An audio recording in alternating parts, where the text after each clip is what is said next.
speciale elezioni. Interviste e commenti sulle prossime elezioni. Bentrovati agli amici di Veneto 1, un nuovo spazio di approfondimento dedicato alle prossime elezioni politiche per presentare candidati e programmi in vista dell'appuntamento del 4 marzo 2018. Ritroviamo qui insieme a noi Eva Liberalato, candidata per il Movimento 5 Stelle. Grazie per essere nostra ospite. Grazie a voi.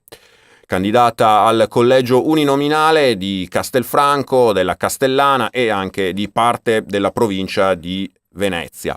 Eva Liberalato, un tema sentitissimo nel nostro territorio. Lei è di Castelfranco e quindi anche in quella zona, ma un po' poi in tutta la Marca Trevigiana, in tutto il Veneto, in tutta Italia purtroppo dobbiamo dire. Tema delle banche, l'abbiamo vissuto sulla nostra pelle con il crack delle popolari, decine di migliaia di risparmiatori che si sono trovati con il capitale di una vita azzerato. Una situazione ancora grave.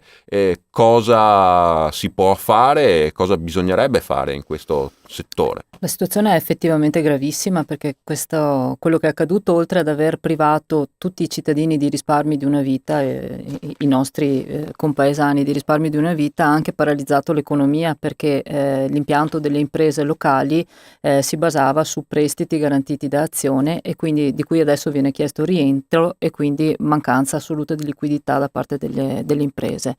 Oggi come oggi cosa si può fare? Niente, portare avanti i processi che ci sono in corso. Direi però che bisogna lavorare molto perché questo non accada più, perché adesso c'è veramente un malcontento da parte del cittadino per quello che è accaduto, al di là che dal punto di vista economico, anche dal punto di vista morale ci sentiamo schiaffeggiati, perché anche all'estero sono accaduti episodi di questo tipo, però a differenza che in Italia i colpevoli sono immediatamente stati condannati e soprattutto sono stati privati dei loro beni per portarli a ristoro dei soggetti che hanno perso i loro risparmi. Invece in questo caso abbiamo dei processi che sono iniziati con degli imputati che hanno già spostato tutto il loro patrimonio ad amici e parenti, e per come è impiantata, per come è formato l'impianto legislativo italiano, sappiamo benissimo che non ritorneranno mai nella disponibilità dell'imputato, o meglio poi del colpevole, per essere ridati al cittadino, perché interverrà la prescrizione.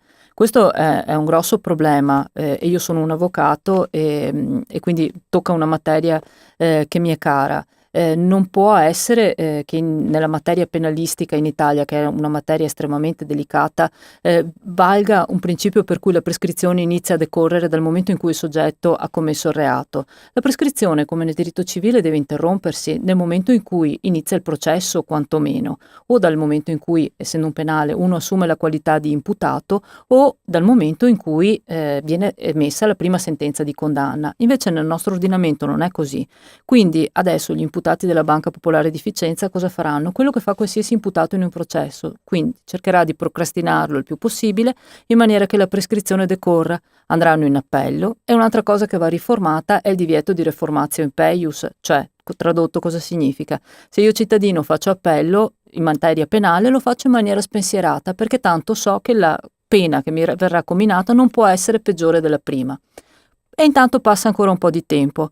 Dopodiché ricorrerò in terzo grado, nel frattempo la prescrizione sarà maturata e nessuno potrà più chiedermi nulla.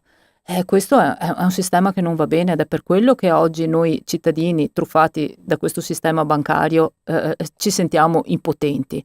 E ancora ci chiediamo, e lo Stato? E coloro che abbiamo votato per governarci, dov'era quando è successo tutto questo? Erano complici in quello che è accaduto, perché l'autorità di vigilanza non è intervenuta.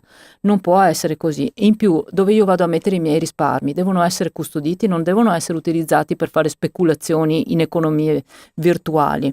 E questo il Movimento 5 Stelle lo sente in maniera molto forte. Ha proposto che gli istituti di credito, le banche, vengano divisi in due categorie, che ci siano degli istituti deputati a fare speculazioni finanziarie e degli istituti invece in cui i risparmi vengono custoditi per le imprese e per i cittadini. Io quindi, risparmiatore che ho dei soldi messi da parte, potrò scegliere se fare speculazione o se chiedere semplicemente a una banca che mi custodisca i miei soldi per poi ritrovarli e non trovarmi come oggi con un pugno di mosche.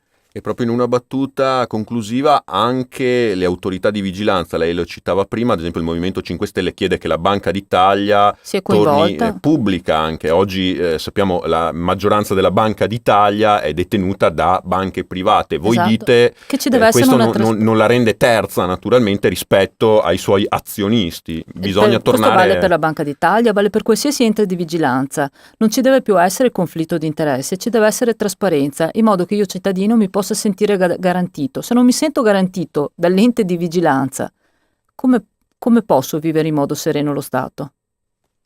Grazie a Eva Liberalato, candidata per il Movimento 5 Stelle nel collegio della Castellana di parte della provincia di Venezia per la Camera dei Deputati alle prossime elezioni. Grazie. Grazie a voi.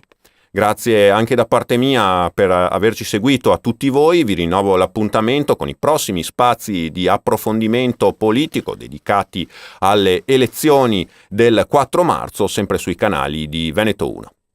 Speciale elezioni. Interviste e commenti sulle prossime elezioni.